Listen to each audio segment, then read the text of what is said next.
And now for part 2. Anyone who saw my first video listened to my explanation of how I came up with the modifiers for each team that I would use in my full analysis this week. As I said at the end of the video, I would be using the modifiers as a multiple for the saves against a specific team, and a divisor for the blown saves against that team. That gives an adjusted value for each. As a metric of whose recorded saves were the most valuable on average, 6 relievers with at least 20 save opportunities averaged above their save count. Those specific closers were Jim Johnson, Casey Janssen, Mariano Rivera, Greg Holland, Fernando Rodney, and Tom Williamson. This gives us an overall idea of which closers did the least stat padding. But back to the aggregate numbers. By subtracting the blown save opportunities from the recorded saves, it creates an adjusted value. I divided the adjusted value by the number of opportunities, which gives me a relative efficiency for each player. I assumed a structural inefficiency for the position due to the idea that the ninth inning might be tougher just because of a do-or-die mentality of the offense involved. I gave a 10% increase to the offensive capability for the ninth inning, with 1.25% being subtracted from the first 8 innings to balance the equation.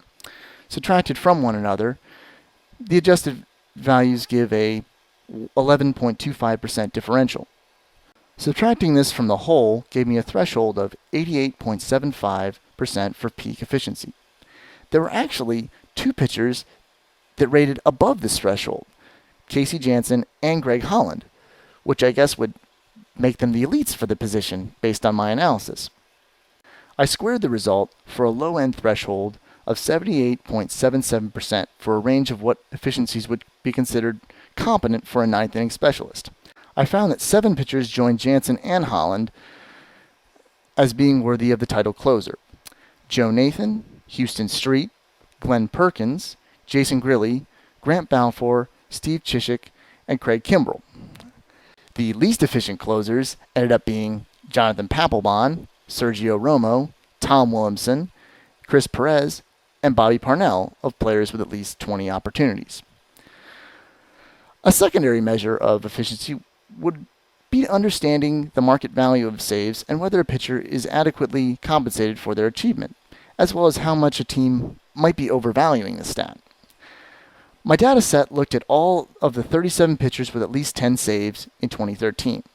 I took the salary for that year and subtracted the veteran minimum, which was $500,000, which is guaranteed to every player with a certain number of years of service. This would allow me to average the merit-based salary for every ninth inning specialist. Certain players might be slightly undervalued due to being on rookie contracts, but that is why I cast such a large net. A standard reliever who accumulated stats in a fill-in role might have their contract justified by another role in the team, as well as pitchers with large back-end contracts due to their early career success. By averaging the salaries for every player over all saves recorded, the market value for a save seems to be $111,369.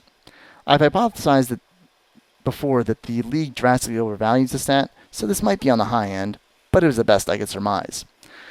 I took this value and multiplied it by the adjusted net saves value to find a projected value for each pitcher, and then subtracted the actual salary to find whether a team was overpaying or underpaying for a specific player.